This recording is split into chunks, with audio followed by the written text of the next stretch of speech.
Kompas Petang, Saudara, dan kita masih membahas terkait dengan pencabutan hak politik dalam kaitannya dengan kasus Anas Urbaningrum yang hari ini Mahkamah Agung memutus untuk mencabut hak politik seorang Anas Urbaningrum sebagai tambahan hukuman. Dan secara konsep, kalau tadi kita bicara soal case ya Pak Pasek, secara konsep pencabutan hak politik bagi seorang terpidana koruptor, menurut Anda seberapa urgent kita harus melakukan itu di Indonesia?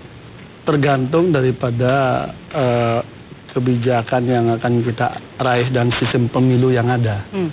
Kalau sistem pemilunya itu dengan sistem suara terbanyak, saya kira memang sudah semuanya diserahkan kepada publik.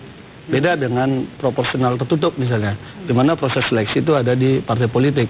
Sehingga harus ada semacam screening yang tertinggi kan di rakyat. Yang menjadi pertimbangan tertinggi di rakyat ya. Itu yang kedua, putusan Mahkamah Konstitusi juga sudah mengatur bahwa setelah 5 tahun orang itu jatuh hukuman, dia sudah dipulihkan kembali, ya 5 tahun. Kalau hitung Mas Anas, dia 65 tahun baru keluar penjara, tambah 5 tahun kan udah 70 tahun. Jadi sebenarnya itu ada ataupun tidak, itu udah selesai itu. Hanya memang kelihatan lebih serem. Nah, dalam posisi ini memang Pak Artijo menjadi lebih keren dia kan dalam posisi pengambilan keputusan. Tapi apakah kerennya ini juga mengikuti standar keadilan seadil-adilnya atau memenuhi nafsu syahwat biar kan ada juga ibaratnya orang kalau nggak gemes nggak enak gitu loh. Tapi saya kira hakim harus lepas dari standar itu. Dia harus tetap posisi netral, ngukur alat bukti, ngukur kualifikasi perbuatan orang. Di situ dia harus mutus itu loh. Kita ke Pak Asep. Pak Asep, bagaimana menurut Anda seberapa urgent ketika seorang terpidana kasus korupsi harus dicabut hak politiknya, manakala hukumannya di penjara juga sudah tidak memungkinkan yang bersangkutan untuk melakukan kegiatan berpolitik? Secara konseptual begini, hak politik itu dilakukan berdasarkan 3 pertimbangan. Pertama adalah hak politik itu diadakan untuk jangan sampai nanti dia punya pengaruh lagi ketika dia menjalani hukuman kemudian langsung masuk ke terjun dalam politik gitu ya. Nah itu pengaruh seorang yang bisa mempengaruhi berbagai jalannya pemerintahan begitu, berbagai jalannya kekuasaan begitu. Jadi itu kaitannya dengan hak politik. Yang kedua adalah untuk membersihkan moral politik dari sebuah demokrasi, gitu, dari sebuah proses pengisian jabatan publik. Jadi ini penting untuk menjadikan bahwa hak politik dicabut. Yang ketiga untuk memberi efek bahwa pelaku-pelaku dalam demokrasi punya pengaruh, seperti Pak Anas kan punya pengaruh orangnya. Beliau ketua umum. Ini tidak bertentangan dengan konstitusi dalam hal ini hak berpolitik itu kan menjadi hak warga negara. Iya, hak pilih pun juga warga negara. Ketika TNI Polri juga punya hak politiknya, kemudian dia tidak undang-undang tidak digunakan hak politik itu. Padahal hak politik itu ada juga hak setiap warga negara, tapi undang-undang mengatakan itu. Kan posisinya beda dengan tambahan hukuman. Kalau posisi TNI Polri, dia kan tidak menggunakan haknya. Tapi kalau ini kan dicabut hak politiknya. Jadi negara mencabut haknya. Sementara kalau kita lari di konstitusi itu kan tidak diatur. Tapi kalau ini ngomong diskusi teori ya. Kita ngomong diskusi teori. Posisinya di sana yang saya tahu TNI Polri itu bukannya dilarang berpolitik, bukannya dicabut hak politiknya, tetapi TNI Polri tidak menggunakan haknya. Karena dia lebih mengutamakan kepentingan negaranya. Jadi posisinya agak beda menurut saya. Silakan Pak Asep. Betul. Tapi saya bicara tentang sumbernya Pak. Sumbernya begini Pak. Sumbernya ada 2. Bisa melalui undang-undang, bisa jadi persyaratan pengadilan. Penggunaan hak politik kan demikian. Nah TNI Polri melalui undang-undang bahwa dia tidak menggunakan hak politiknya. Sebetulnya undang-undang itu melanggar hak asasi manusia pada dasarnya.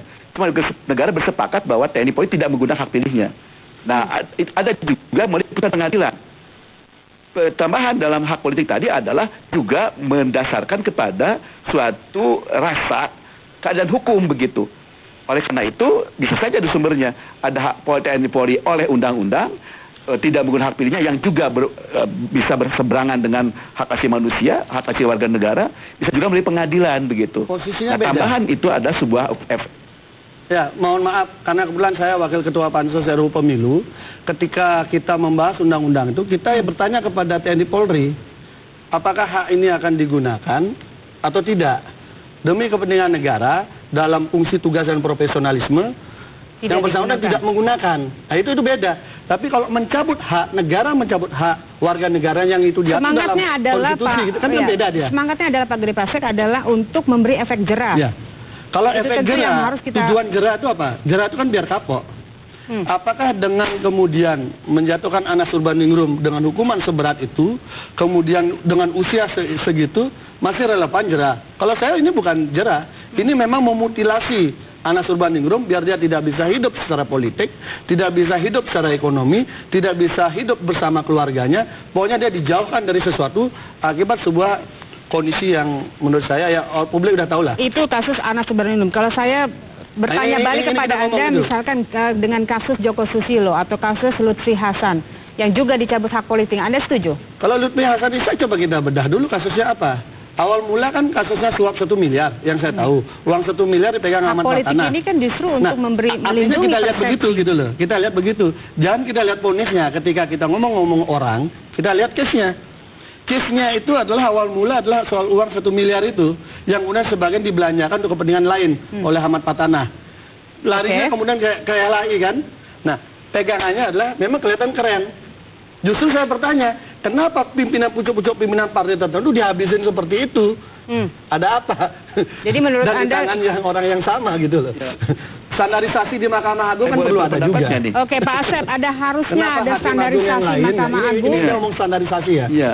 Mahkamah Agung sebagai sebuah lembaga. Tambahan Dia pidana paling tidak itu- ada standarisasi keadilan Tambahan juga. pidana dong. Oke, itu dari silakan, Pak undang-undang, Asep. Pak. Mohon maaf, jangan dipotong dulu Pak Pasek ya, supaya Oke, saya bisa silakan, mendengar silakan, lebih Pak. utuh. Ya, yang pertama tadi pertanyaannya apakah pencabutan hak itu melanggar HAM atau tidak begitu. Nah, pertanyaan itu yang menjadi konteksnya begitu. Undang-undang pun juga ternyata menetapkan bahwa Polri tidak menggunakan hak pilihnya. Sama, itu juga undang-undang itu juga menyangkut soal hak asasi manusia. Tapi negara berketetapan seperti itu. Termasuk juga DPR dan pemerintah menetapkan ada hukuman tambahan berupa tembusan hak pilih itu atau hak politik itu. Itu juga undang-undang yang mengatakan itu digunakan oleh hakim gitu. Apakah tepat atau tidak tepat itu belakangan. Tapi undang-undang mengatakan hakim boleh menetapkan atau menjatuhkan hukuman tambahan. Oke. Begitu. Jadi mas saya itu karena undang-undang begitu. Jadi bukan hanya karena mengarang atau karena ingin pencitraan atau karena ingin keren gitu. Tapi undang-undang memang ada. Kalau di Ketentuan yang Indonesia membolehkan pada sendiri, hukuman tambahan, begitu. Pak Asep, mungkinkah efek jera itu Ya. dengan pencabutan hak politik bisa menjadi sangat efektif? Itu sebuah ikhtiar, itu sebuah upaya begitu ya. Paling tidak orang untuk takut untuk berbuat hal yang sama. Jadi orang itu mungkin saja masih ada yang melakukan, tapi sekian banyak juga orang tidak melakukan. Yang sekian banyak tidak melakukan juga mungkin diakibatkan oleh suatu proses hukuman yang berat. Jadi kita kan itu misalnya contoh dalam konteks yang lain, saya sebut saja narkoba, hukuman mati misalnya gitu. Banyak orang yang berhenti untuk itu. Akibat hukuman mati itu dijalankan begitu. Jadi hemat saya hukuman itu harus dipahami bahwa hukuman itu pasti ada pertimbangannya. Kata Pak Pasek tadi, Artinya sudah harus menjadi sebuah hukuman tambahan tempelan ketika seorang terpidana korupsi itu harus juga dicabut hak politiknya. Ya, oleh karena itu kita tahu pasti bahwa mengatakan akan ada PK misalnya. Kita ujikan di PK. Ketika PK menganulir, mengubah itu berarti juga keadilan begitu. Yang dijatuhkan ditimbulkan dari pengadilan begitu. Berarti masih ada upaya hukum yang bisa dilakukan ya.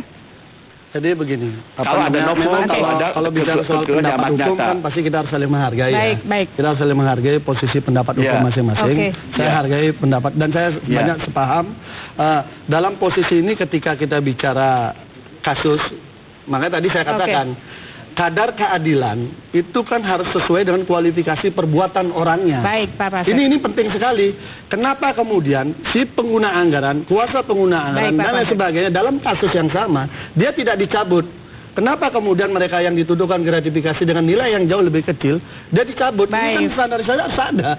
Sama-sama di Mahkamah Agung gitu. Yang jelas kita sepakat bahwa sebaiknya memang siapapun yang menjadi terpidana koruptor untuk tidak lagi melakukan atau saya kira rakyat sudah pintar. Jangan kita anggap rakyat bodoh. Baik, terima kasih Pak Pasek atas waktunya di Kompas Petang. Terima kasih juga Pak Asep atas waktunya di Kompas Petang. Dan saudara, kami akan kembali dengan